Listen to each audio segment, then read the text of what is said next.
naagana wada ilaalin loo diray kadibna ur la soo laabtay dalka Koonfur Afrika baarlamaanka ayaa wuxuu soo saaray xeer dhigaya inaan la takoori karin gabdhaha uurka geesinimada la soo qaaday ee ka soo laabtay DRC Congo si aad la socotaan wadanka la yiraahdo Democratic Republic of Congo ee dhaca Afrikada dhexe ololkiisa baxaya ayaamahan waxaana isku haystaa kooxdii dawladda iyo sidoo kale koox la yiraahdo M23 oo mucaarad ah dagaal qaraar ayaa meeshaas ka socda marka wadamo ay kamid tahay Koonfur Afrika ayaa waxay direen military aid waxa la yiraahdo ama si gargaar military oo isugu jira hub iyo zaanad iyo dad maxaa la yiraahdaa markaas ka garab dagaalamaya ciidamo ah ciidamadaas markaas saraakiil sarsare oo gabdhaha ku jiray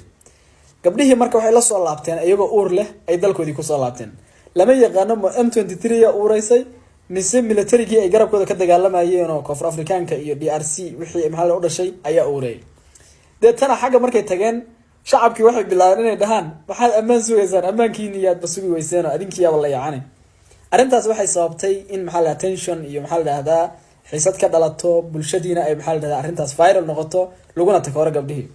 heer baarlamaanka inta gaadhay arintii xeer laga soo saaray oo la yiri lama takoori karo uur geesinimada ayayna wadaan gabdhahaas